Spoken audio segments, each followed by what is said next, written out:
Los Angeles, in the summer of 1969, was the brightest city on Earth.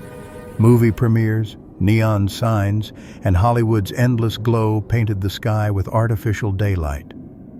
But on July 20th, every one of those lights would vanish. And for 3 minutes, the city wouldn't just lose power, it would lose memory itself. Inside a quiet room on the MGM lot, young technician Raymond Hale sat beneath a flickering desk lamp. His eyes were fixed on a small gray device labeled Echo Tone Prototype Vi-3. To him, it wasn't just a prototype. It was a compass pointing toward a truth only he seemed willing to chase. For years, Raymond believed sound wasn't merely vibration. It was a carrier, capable of holding emotion, intention, maybe even memory. That belief came from a storm in his childhood, one that left his entire street describing the same dream. A blue light pulsing above their houses, humming like a distant choir. Raymond never forgot that night.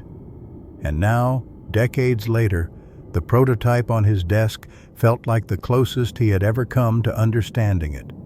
He hadn't slept in nearly 60 hours. Coffee cups covered his desk, their rims stained with shaking hands. Something inside him whispered that tonight would reveal everything he wasn't ready to face. At 9:45 p.m. he pressed record. At 9:47 p.m., Hollywood went dark. Across Los Angeles, thousands of lights died simultaneously. Neon signs collapsed into darkness. Projectors froze mid-frame. Air conditioners stopped mid-breath. Even animals reacted. Dogs refused to bark, birds fell silent, and the city's usual nighttime hum evaporated. Later reports described bizarre phenomena. A man on Sunset Boulevard felt his car drift as if someone else's hands briefly held the wheel. A camera operator at Paramount claimed his equipment turned itself toward the sky. A family in Silver Lake said their television powered on by itself, showing only a blue, rippling circle in the center of the screen. Raymond looked out his window. Above the city hovered a trembling blue ring, thin, fluid, and almost alive.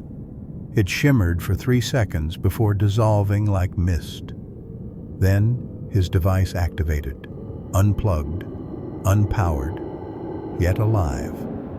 The tape reel spun, and Raymond's own voice echoed, "For 3 minutes, you will remember nothing." By morning, Los Angeles appeared normal, but its residents moved like sleepwalkers. A cashier told police he woke up holding a customer's receipt, unsure how he got there. A bus driver claimed all his passengers sat in perfect silence, staring forward without blinking for exactly 3 minutes. Raymond found every studio recording system contained the same 3-minute void. Silent, but imprinted with rhythmic waveforms. Pulses, offset echoes, something like breathing. Reversing his tape revealed a message. If you're hearing this, you were there too. Digging deeper, Raymond uncovered a name he hoped never to see again. Professor Alan Nover. Nover once taught conscious resonance at UCLA, experiments focused on synchronizing human minds through low-frequency exposure. He vanished after an abrupt dismissal. Raymond traced scraps of archived data until he found a heavily redacted file.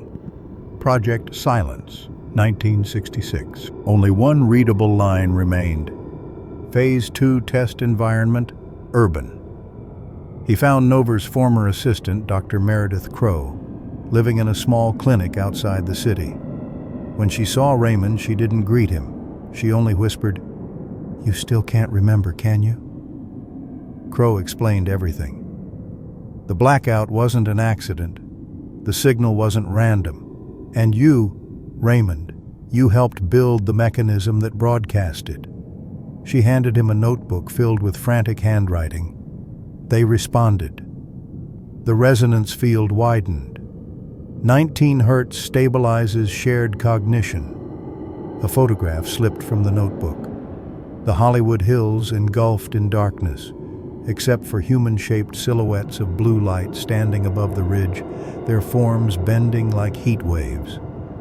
That night, Crow said, one mind touched the entire city. In a restricted archive, Raymond discovered a damaged reel with Nover's voice. 3 minutes of shared unconsciousness. All subjects report identical imagery. A blue ring rotating above the Hollywood sign. Raymond felt his stomach twist. He'd dreamed it too. Because it wasn't a dream. It was a memory buried under someone else's signal. Determined to expose Project Silence, Raymond copied every file. 3 days later, he was dead. Heart attack, the report claimed. But the autopsy revealed microscopic burns on the inner ear, classic neurological damage consistent with 19 hertz overexposure. 55 years passed. Then a dusty cassette surfaced in a Beverly Hills antique shop. Field recording, July 1969, RH. Static filled the room. Then a hum, deep, pulsing, familiar. A voice emerged. "You are in 3 minutes of darkness, and we are still watching you." Lights flickered out. The voice shifted lower. Project Silence never ended. Laboratory attempts to play the tape failed. Every device shut off at exactly 180 seconds, as if obeying a command buried in the tape itself. And then, it started again. Radio towers in Los Angeles caught unexplained interference, a rising hum matching the 19 hertz pattern. Streetlights along Mulholland Drive flickered in synchronized pulses for several nights. Residents reported dreams of the same blue ring, bigger now, rotating slower, as if waiting. At exactly 9:47 p.m., clocks across the city froze. Again. A faint hum drifted across the skyline, close, rhythmic, almost breathing. Then a whisper slipped through the static. "The signal didn't stop. It's waiting for you." Above Hollywood, hidden in the darkness, the blue ring continued turning, slower now, closer, waiting for the next 3 minutes. If you want access to the next file, the next classified fragment, the next truth they failed to erase, follow the frequency and subscribe.